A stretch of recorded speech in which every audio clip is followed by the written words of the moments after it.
Good morning, my people. Welcome back to our YouTube channel. And it's my hope each one of us has woken up well. And from wherever you are following this channel, you are doing fine. Personally, I'm fine. As you can see, I'm healthy and I thank God for that.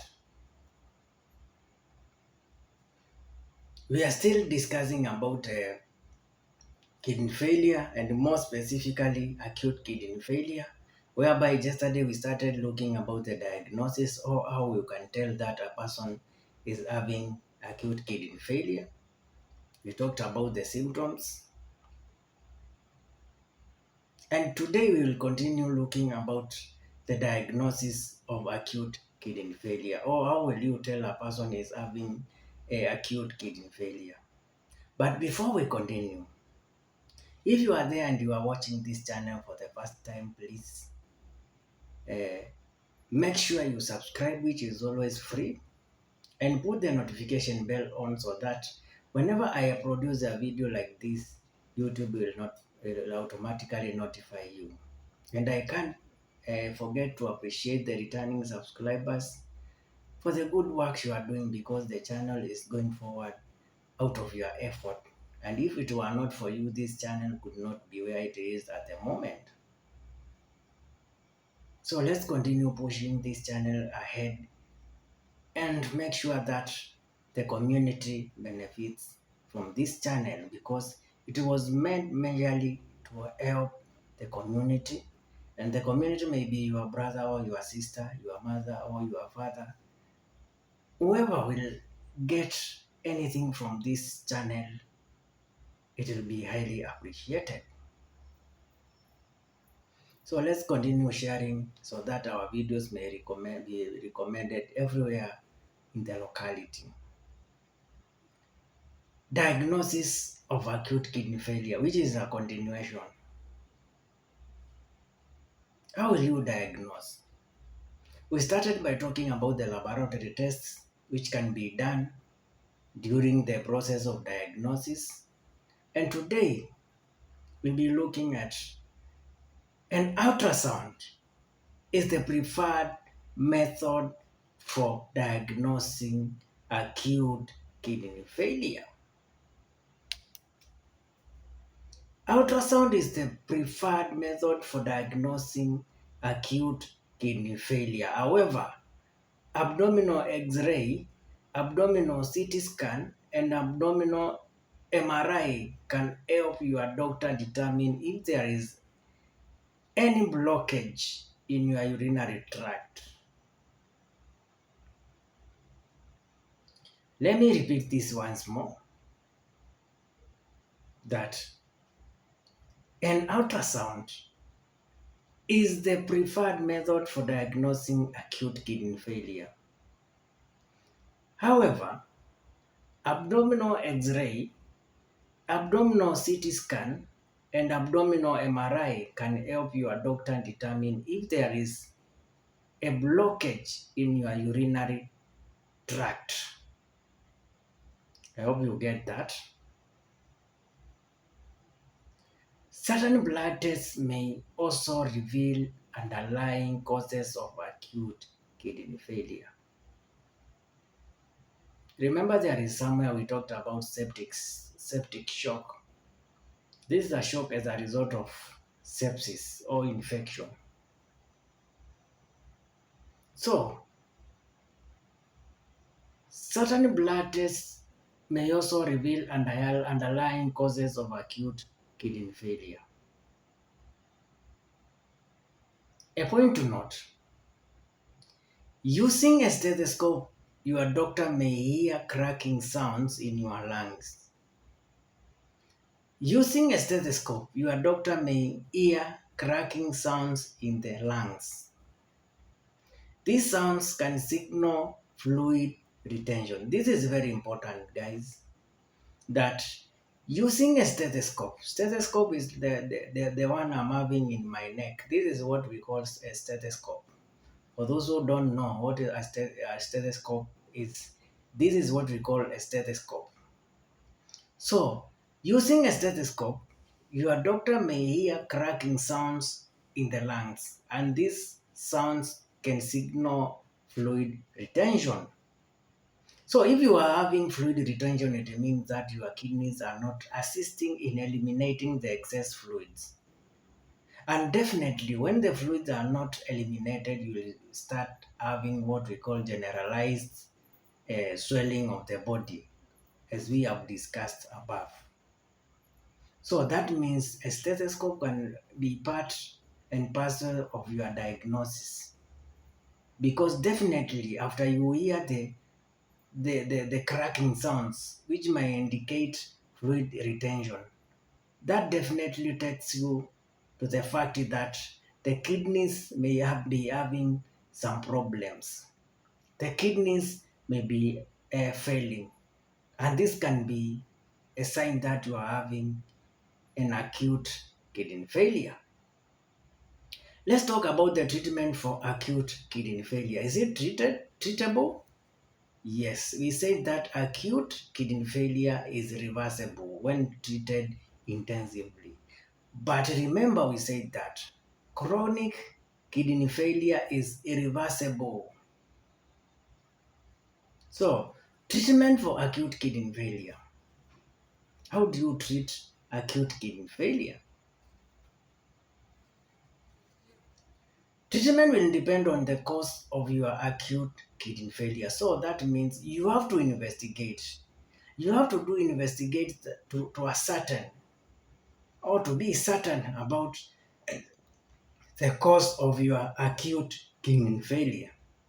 That's why we are saying treatment will depend on the cause of your kidney failure. The goal, get this very clearly, the goal is to restore normal kidney function. That is the only goal we are having here. The goal is to restore normal kidney function. And we say that kidneys are the blood systems filtering, or the, they, they, they are important in filtering your blood. They are your blood filtering system. So if your kidneys are restored, your blood will be filtered, creatinine, urea, blood, urea, nitrogen, all those toxic waste products will be removed from your systems if your kidney function is restored.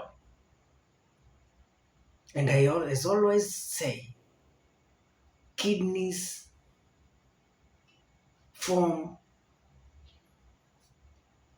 or your kidneys is one of the most important organs in your body. I've not said that it's the only important organ in your body, but it's one of the most important organs in your body. They work hand in hand with your liver and your heart.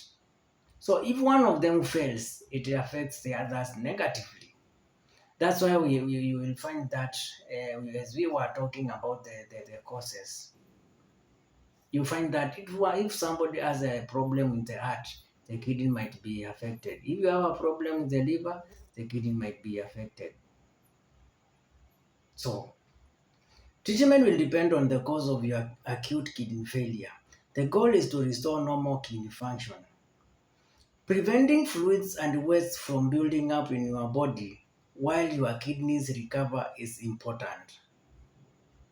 How will you prevent that? Preventing, preventing fluids and waste from building up in your body while your kidneys recover is important. Remember, these kidneys and lost their function. It can't be restored abruptly or suddenly. It has to take some time for your kidneys to heal so that they may go back to their normal function. So, preventing fluids and waste from building up in your body while your kidneys recover is important.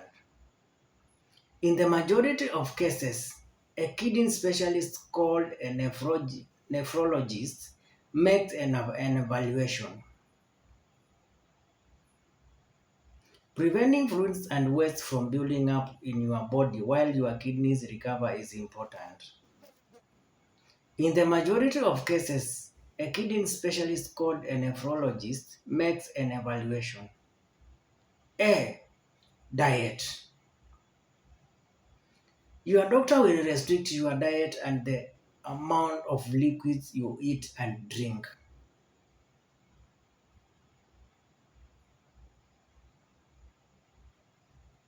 Diet. Your doctor will restrict your diet and the amount of liquids you eat and drink. This will reduce the buildup of toxins that the kidneys would normally eliminate. That's why you find that even the people who are always on dialysis, they take less or no fluids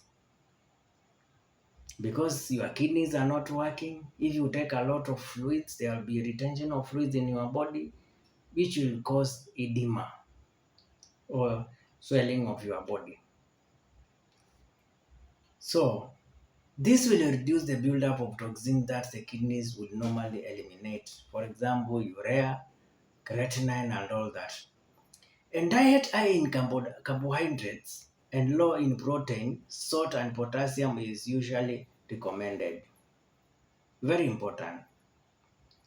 A diet high in carbohydrates and low in protein, salt, and potassium is usually recommended. Number two, OB.